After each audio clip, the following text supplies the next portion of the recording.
எல்லாருக்கும் வணக்கம். இன்னைக்கு மே 12th இருந்து மே 14th உள்ள இருக்கிற இம்பார்ட்டன்ஸான ஃபினான்ஷியல் நியூஸ் என்னென்ன அப்படின்னு பார்க்க போறோம். வாங்க வீடியோக்குள்ள போகலாம். ஜென்ரல் ஃபினான்ஷியல் நியூஸ் பார்த்தலாம். இந்தியாவோட Q4 growth வந்து இந்த இயர்லயே ஹையஸ்ட் growth-ஆ இருக்கும் அப்படின்னு ப்ரெடிக்ட் பண்ணியிருக்காங்க. Between 6.5 to 6.9%. ஓவரால் இந்த ஃபினான்ஷியல் 25ஓட growth ரேட் வந்து 6.2 to 6.4% இருக்கும் அப்படின்னு சொல்லியிருக்காங்க. இது போன வருஷம் எதிர்பார்த்ததை விட ரொம்ப கம்மியான growth தான்.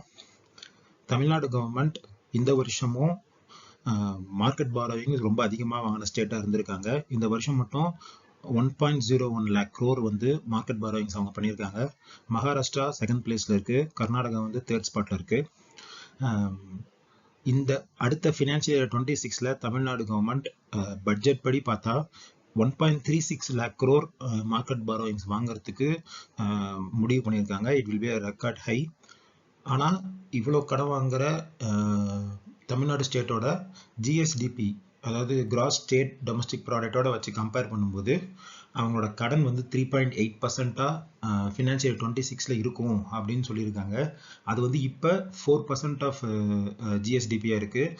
அப்படின்னா என்ன அர்த்தம்னா, கடன் வந்து 1.01 லேக்லேருந்து 1.36 lakh crore இருந்தாலும் ஸ்டேட்டோட ஜிஎஸ்டிபி வந்து இயர் ஆன் இயர் இன்க்ரீஸ் ஆகிறதுனால அந்த ஓவரால் பர்சன்டேஜ் வந்து 3.8%-ஆக இருக்கும்.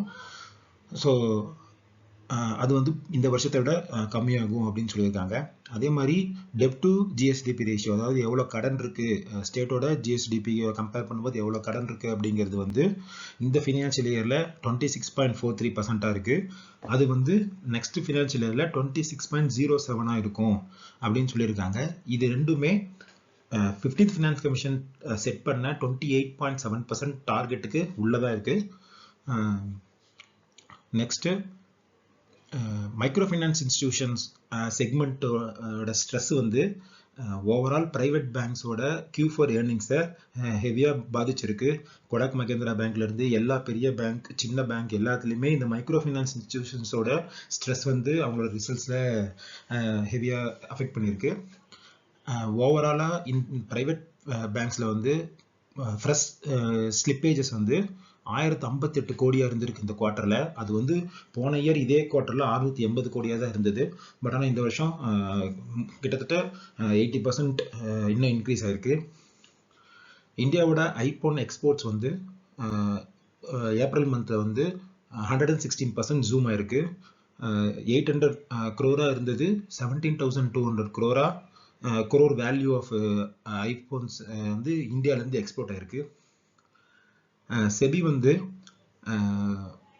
ஆப்ஷன்ஸ் அண்ட் ட்ரேடிங்கில் ஹை ஃப்ரீக்வன்சி ட்ரேடர்ஸோட ரூல்ஸை கொஞ்சம் ஈஸ் பண்ணலாம் அப்படின்னு இருக்காங்க. அதே நேரத்தில் ரீட்டைலர்ஸ் பண்ணுற F&O-வை இன்னமும் க்ளோஸாக வாட்ச் பண்ண போகிறாங்க.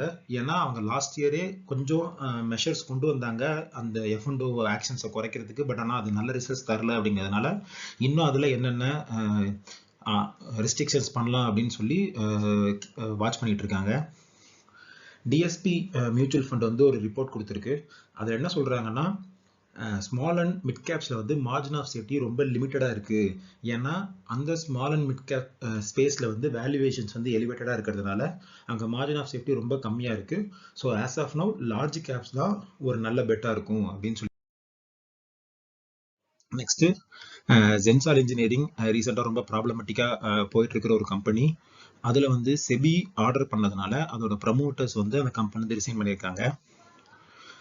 இந்தியாவில் இருக்கிற ஓவரால் பப்ளிக் செக்டர் பேங்க்ஸ் எல்லாமே 11 to 13% கிரெடிட் க்ரோத் இருக்கும் இன் நெக்ஸ்ட் இயரில். அதே மாதிரி டெபாசிட் க்ரோத்தும் 9 to 11% இருக்கலாம் அப்படின்னு சொல்லி ஃபோர்காஸ்ட் பண்ணியிருக்காங்க.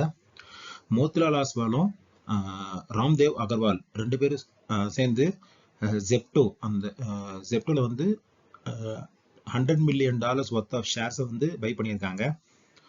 இந்தியாவோட ரீட்டைல் இன்ஃப்ளேஷன் வந்து 6-year லோவை தொற்றுக்கு இன் ஏப்ரல் 3.16%-ஆக இருக்குது. இதுக்கு முக்கியமான காரணம் வந்து ஃபுட் ப்ரைஸஸ் வந்து இந்த ஏப்ரலில் ரொம்ப குறைஞ்சிருக்கு. ஸோ அதனால் ரீட்டைல் இன்ஃப்ளேஷனும் 3.16%-ஆக குறைஞ்சிருக்கு.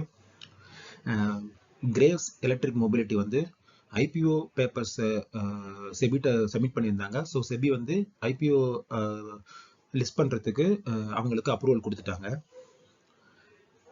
இந்த லாஸ்ட் மார்ச் குவார்ட்டரில் நிஃப்டி 50யோட ஏர்னிங்ஸ் பர் ஷேர் க்ரோத் வந்து 4.7% தான் இருந்திருக்கு. இது வந்து 2017 இருந்து கம்பேர் பண்ணும்போது இதுதான் one of the lowest phase of growth in Nifty 50 EPS.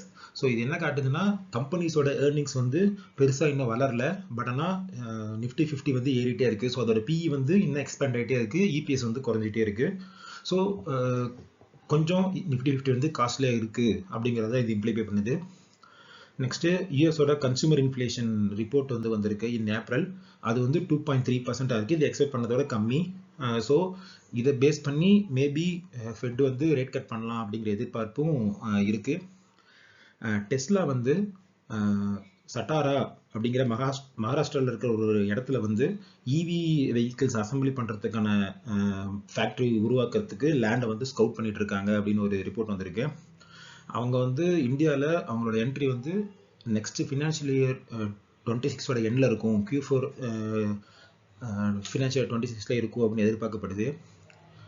Barack peri financial advisory services வந்து இந்தியாவிலேயே ஃபஸ்ட்டு 1 trillion rupees ஃபண்டை வச்சிருக்கிற ஒரு நிறுவனம் அப்படிங்கிறத வந்து அட்டைன் பண்ணியிருக்கு. அவங்களோட Parag Parikh flexi cap fund வந்து இந்த 1 trillion rupees அப்படிங்கிற கோலை வந்து ஃபர்ஸ்ட் ரீச் பண்ணியிருக்கு. ஸ்டாக் ஸ்பெசிஃபிக் நியூஸ்க்கு போகலாம். SBI State Bank of India அவங்களோட ரீசெண்ட் ரிசல்ட்ஸ்ல வந்து அவங்களோட காசா டெபாசிட், அதாவது current account versus savings account deposit வந்து 39.97% குறைஞ்சிருக்கு இந்த குவார்டர் ரிசல்ட்ல. இது வந்து போன வருஷம் குவார்டரோட கம்பேர் பண்ணும்போது 41.11% இருந்தது. ஸோ கிட்டத்தட்ட 1.2% கிட்ட காசா ரேஷியோ வந்து குறைஞ்சிருக்கு. ஸோ இந்த காசா டெபாசிட்ஸை வந்து இன்க்ரீஸ் பண்றதுக்காக கேஷ் ரிஸ்க் செக்மெண்ட்ஸான hotels, hospitals, educational institutions, religious institutions, அப்புறம் ட்ரஸ்ட் அசோசியேஷன்ஸ், இந்த மாதிரி இருக்கிற அக்கௌண்ட்ஸ் எல்லாத்தையுமே அவங்க வந்து ஒர்க் பண்ண போறாங்க இனிமே.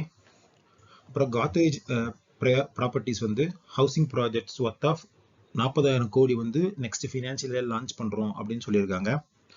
டாடா கன்சியூமர் அவங்க வந்து அவங்களோட பீவரேஜ் அண்ட் ஃபுட் பிஸ்னஸை வந்து எக்ஸ்பேண்ட் பண்ண போகிறோம்.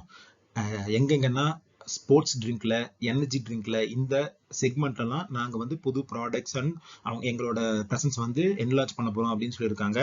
அதே மாதிரி கிளியர் கட்டாக ஆல்ரெடி ரொம்ப க்ரௌடட் ஏரியாவாக இருக்கிற எடிபிள் ஆயில், ரைஸ், ஆட்டா, மைதா இங்கெல்லாம் நாங்கள் என்ட்ரு பண்ண போகிறதில்ல. ஒன்லி எங்களோட ஃபோக்கஸ் வந்து ஸ்போர்ட்ஸ்லையும், ஸ்போர்ட்ஸ் ட்ரிங்க்லையும், எனர்ஜி ட்ரிங்க்லையும் தான் இருக்க போகுது அப்படின்னு தெளிவாக சொல்லியிருக்காங்க.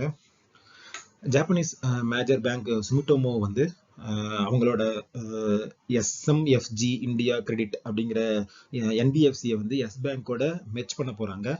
ஏன்னா அந்த எஸ் பேங்க்ல இருந்து 20% ஸ்டேக் வந்து அவங்க அக்யூர் பண்ணி முடிச்சிட்டாங்க. So as per SEBI direction அவங்க வந்து அந்த NBFCயை தனியாக மெயின்டைன் பண்ண முடியாது. ஸோ அதனால அந்த NBFCயை எஸ் பேங்கோட மெர்ஜ் பண்ண போறாங்க. தென் டாடா ஸ்டீலோட Q4 ரிசல்ட்ஸ் வந்திருக்கு. அவங்களோட ப்ராஃபிட் வந்து 1,201 crore ஆயிருக்கு. அதுக்கு காரணம் ரா மெட்டீரியல் காஸ்ட் வந்து லோவானது தான். லாஸ்ட் இயர் இது வந்து 555 கோடியா இருந்தது. ரெவன்யூ வந்து 56,218 கோடியா இருக்கு. இது வந்து போன குவார்ட்டரோட கம்பேர் பண்ணும்போது 5% இன்க்ரீஸ் தான். பட் ஆனால் லாஸ்ட் இயரோட கம்பேர் பண்ணும்போது 4% டிப்பு. ஏன்னா அவங்களோட UK அண்ட் நெதர்லாந்து பிளான்ட்ல வந்து ரியலைசேஷன் ரொம்ப லோவா இருந்திருக்கு. ஸோ அதனால லாஸ்ட் இயர் கம்பேர் பண்ணும்போது ரெவன்யூ கொஞ்சம் குறைஞ்சிருக்கு. அவங்க என்ன சொல்லியிருக்காங்க, டாடா ஸ்டீல் என்ன சொல்லியிருக்காங்கன்னா நெக்ஸ்ட் ஃபினான்ஷியல் இயர்ல அவங்களோட கேபெக்ஸ் கைடன்ஸ் எவ்வளவு இன்வெஸ்ட் பண்ண போறோம் அப்படின்னா அரௌண்ட் 15,000 crores வந்து அவங்க வந்து இன்வெஸ்ட் பண்றதுக்கு பிளான் பண்ணியிருக்காங்க. தென் ஏத்தர் எனர்ஜியோட Q4 லாஸ் வந்து கொஞ்சம் குறைஞ்சிருக்கு. இதுக்கு முன்னாடி 283 crore இருந்த லாஸ் வந்து இப்போ 34 crore ஆயிருக்கு. ஏன்னா ரெவன்யூ வந்து 29% வந்து இன்க்ரீஸ் ஆயிருக்கு. போன வருஷம் 523 crore இருந்த ரெவன்யூ வந்து இந்த வருஷம் வந்து 676 crore ஆயிருக்கு. ஸோ அதனால லாஸ் வந்து கொஞ்சம் குறைஞ்சிருக்கு. UPL அது வந்து ஒரு கெமிக்கல் ஃபெர்டிலைசர்ஸ் பண்ற ஸ்டாக்கு. அந்த UPLோட Q4 நெட் வந்து 896 கோடியா இன்க்ரீஸ் ஆயிருக்கு. போன வருஷம் வந்து வெறும் 40 கோடியா இருந்தது. இந்த வருஷம் 896 கோடியா இன்க்ரீஸ் ஆயிருக்கு. எல்என்டி மைண்ட்ரி வந்து ஒன் ஆஃப் தி அவங்களோட லார்ஜஸ்ட் டீல் $450 மில்லியன் ஒர்த்தான டீல் வந்து ஒரு அக்ரோ பிஸ்னஸ் கம்பெனி கூட சைன் பண்ணியிருக்காங்க.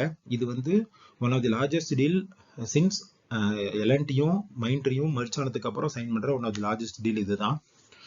ஏஷியன் பெயிண்ட்ஸோட ரிசல்ட்ஸ்ல ரெவன்யூ வந்து 5% இயர் ஆன் இயர் குறைஞ்சிருக்கு. கன்சாலிடேட்டட் ரெவன்யூவும் 4% குறைஞ்சிருக்கு. ஸோ அவங்களோட ரெவன்யூ வந்து குறைஞ்சிட்டே இருக்கிறதுனால அவங்களோட மார்ஜினும் ரொம்ப ப்ரெஷராக இருக்குது. ஏன்னா பெயிண்ட் பிஸ்னஸ் வந்து ரொம்ப காம்படிட்டிவ் பிஸ்னஸாக இருக்குது. நியூ என்ட்ரிஸ் நிறையா வரதுனால போத் ரெவன்யூ அண்டு பேட்டில் வந்து அவங்களோட ப்ரெஷர் வந்து நல்லாவே தெரியுது. சாலட் ஹோட்டல்ஸ் வந்து அவங்களோட ப்ராஃபிட் வந்து 48.8% இந்த குவார்ட்டர் வந்து ஃபால் ஆயிருக்கு compared to last year. Revenue வந்து 21.3% இன்க்ரீஸ் ஆயிருக்கு. பட் எக்ஸ்பென்சஸ் ரொம்ப அதிகமானதுனால அவங்க ப்ராஃபிட் வந்து 48.8% குறைஞ்சிருக்கு. தென் டாடா மோட்டார்ஸோட Q4 ரிசல்ட்ஸ் அது வந்து 51% கீழே விழுந்திருக்கு. அவங்களோட ப்ராஃபிட் ரொம்ப குறைஞ்சாலும் அதில் இருக்க பாசிட்டிவ், இந்த ரிசல்ட்ஸில் இருக்க ரொம்ப பாசிட்டிவான விஷயம் என்னன்னா அவங்களோட நெட் ஆட்டோ கேஷ் வந்து பாசிட்டிவாக இருக்கு. ஸோ அவங்க வந்து 1000 crore நெட் பாசிட்டிவ்க்கு வந்திருக்காங்க. அதுவும் இல்லாமல் ஃபைனல் டிவிடெண்டாக ₹6 per ஷேர் வந்து அனௌன்ஸ் பண்ணியிருக்காங்க. அதே மாதிரி எலக்ட்ரிக் வெஹிக்கிள் அப்படிங்கிறது அவங்க ஒரு டாமினன்ட் பிளேயராக இருக்கிற ஒரு ஃபீல்டு. அங்கே வந்து அவங்களோட மார்க்கெட் ஷேர் வந்து 55.4% இருக்கு. பேசஞ்சர் வெஹிக்கிள் வால்யூம் வந்து போன வருஷத்தோட கம்பேர் பண்ணும்போது 5.5% குறைஞ்சிருக்கு. 1,47,000 யூனிட் தான் அவங்க விற்றுருக்காங்க. ஹீரோ மோட்டார் கார்ப்போட ரிசல்ட்ஸ் வந்திருக்கு. அதில் பார்த்தீங்கன்னா 24% year on year growth in profit இருந்திருக்கு. இந்த குவார்ட்டர் மட்டும் அவங்க 1,169 crore வந்து ப்ராஃபிட் பண்ணியிருக்காங்க. இதுக்கு முக்கியமான காரணம் என்னன்னா ஃபேவரபிள் ப்ராடக்ட் மிக்ஸு, அப்புறம் பார்ட்ஸோட ரெவன்யூ அண்ட் காஸ்ட் எஃபிஷியன்சி, இது எல்லாமே சேர்ந்து ப்ராஃபிட்டை வந்து ரொம்ப நிறையவே இன்க்ரீஸ் பண்ணியிருக்கு. இப்போ பார்த்தீங்கன்னா இபிஎஸ்ஏ வந்து போன இயர் இதே டைமில் 46.78 இருந்தது.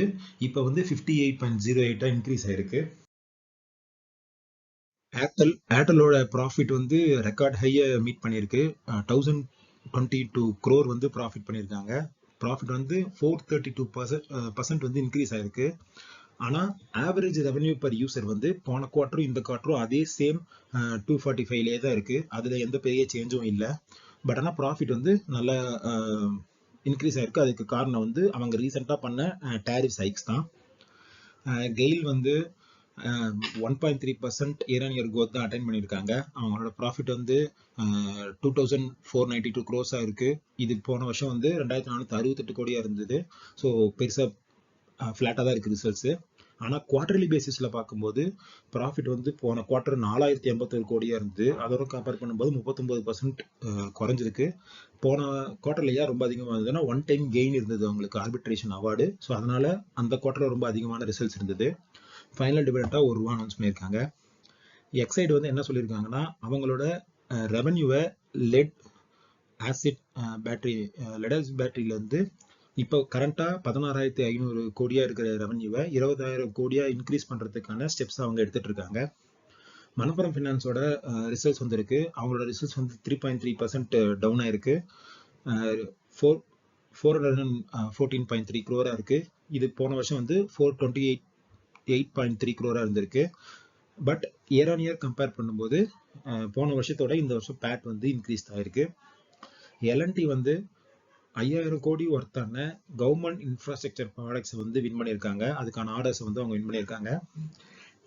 சிப்லா ட்ரக் மேனுஃபேக்சரர் வந்து அவங்களோட ரிசல்ட்ஸ் அனௌன்ஸ் பண்ணியிருக்காங்க. அவங்களோட ப்ராஃபிட் வந்து 30% இன்க்ரீஸ் ஆயிருக்கு.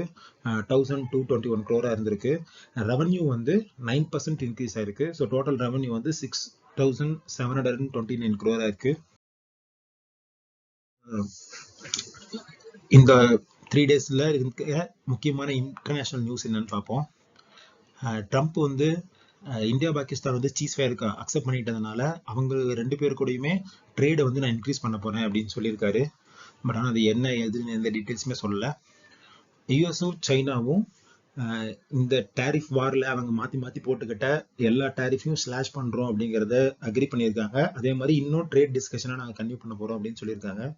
யூஎஸ் வந்து அவங்களோட டேரிஃப் வந்து 145ல இருந்து 30% குறைச்சிருக்காங்க. ப்ரீவியஸா அது அப்படிதான் இருந்தது. அதுக்கு அந்த டேரிஃப் வார்ல தான் 145% ட்ரம்ப் இன்க்ரீஸ் பண்ணாரு. அதை வந்து திரும்ப 30% குறைச்சிருக்காங்க ஃபார் 90 days. அதே மாதிரி சைனாவும் வந்து யூஎஸ் மேல போட்டிருந்த 125% டேரிஃபை வந்து 10% திரும்ப குறைச்சிருக்காங்க. தென் எலி லிலியோட ஒபிசிட்டி ட்ரக் வந்து நோவா நார்டிஸ்கோட ட்ரக்கை விட நல்ல ரிசல்ட்ஸ் கொடுக்குது அப்படின்னு ஒரு ரிப்போர்ட் வந்திருக்கு. அந்த மொஞ்சாரோ அப்படிங்கிற ரிசல்ட் வந்து அந்த நோவா நார்டிஸ்கோட இதை விட நல்லாவே கொடுக்குது அப்படிங்கிற ரிப்போர்ட் வந்திருக்கு. அதே மாதிரி ட்ரம்ப் வந்து ஒரு இஓ பாஸ் பண்ணியிருக்காரு. அதில் அவர் என்ன சொல்றாருன்னா, யூஎஸ்ல இருக்கிற ஃபார்மசிட்டிக்கல் ப்ரைஸஸை வந்து 30 to 80% நம்ம குறைக்கணும். அதுக்கான இமீடியட் எஃபெக்ட் இருக்க இஓ பாஸ் பண்ணியிருக்காரு. அதே மாதிரி அங்கே இருக்கிற கம்பெனிஸ் எல்லாத்துக்கும் 30 days டெட்லைன் வந்து ஃபிக்ஸ் பண்ணியிருக்காரு. இது வந்து இந்தியாவில் இருக்கிற ஃபார்மசூட்டிக்கல் கம்பெனிஸ் மேலே ஒரு சில பாதிப்புகளை கொடுக்கலாம். அது என்னங்கிறது டீட்டெயில்ஸ் வந்தால் தான் தெரியும். அதே மாதிரி நிசான் மோட்டார் வந்து குளோபலா 10,000 ஜாப்ஸை கட் பண்ண போறாங்க அப்படின்னு ரிப்போர்ட் இருக்கு. ஸோ ப்ரீவியஸாக இதுக்கு முன்னாடி அவங்க ஒரு 20,000 ஜாப்ஸையும் கட் பண்ணியிருந்தாங்க. அதுவே வந்து 15% ஆஃப் இட்ஸ் ஒர்க் ஃபோர்ஸாக இருந்தது. பட் நவ் அவங்க மேலே ஒரு 10,000 ஜாப்ஸை வந்து குளோபலாக குறைக்க போகிறோம் அப்படிங்கிற மாதிரி ரிப்போர்ட் இருக்கு. ஆப்பிள் வந்து இதுக்கப்புறம் வரப்போகிற ஐஃபோன் லைனப்பில் இருக்கிற எல்லா ஃபோன்ஸோட ப்ரைஸையும் ஹைக் பண்ண போகிறாங்க, அதுக்கான கன்சிடரேஷன் போயிட்டு இருக்கு அப்படின்னு ஒரு ரிப்போர்ட் இருக்கு. அதே மாதிரி சைனா வந்து இந்த ட்ரேடு வார் அப்போ அந்த பீரியட்ல போயிங் மேலே எந்த டெலிவரியும் பண்ணக்கூடாது அப்படின்னு போட்ட பேனை வந்து லிஃப்ட் பண்ணியிருக்காங்க. ஸோ இதுக்கப்புறம் போயிங் வந்து சைனாக்கு ஏரோஸ்பேஸ் வந்து எக்ஸ்போர்ட் பண்ணலாம் அப்படின்னு சொல்லியிருக்காங்க. டெக் ஜெயண்ட் மைக்ரோசாஃப்ட் வந்து அவங்களோட ஓவரால் ஒர்க் ஃபோர்ஸில் 3% லே ஆஃப் பண்ண போகிறாங்க அக்ராஸ் ஆல் லெவல்ஸ். அதே மாதிரி யூஎஸ் கன்சூமர் இன்ஃப்ளேஷன் வந்து ஏப்ரல் மாதம் 2.3% வந்திருக்கு, which is lower then the market expectation. So இதனால் முன்னாடி சொன்ன மாதிரி ஃபெட்டோட கமெண்ட்ரி இதில் என்னங்கிறது இன்னும் அப்கமிங் டேஸில் தெரியும். இந்த வீடியோ பார்த்ததுக்கு ரொம்ப நன்றி. இதெல்லாம் தான் இந்த லாஸ்ட் 3 daysல இருந்த ரொம்ப முக்கியமான ஃபினான்ஷியல் நியூஸ். நெக்ஸ்ட் வீடியோவில் சந்திப்போம். தேங்க்யூ.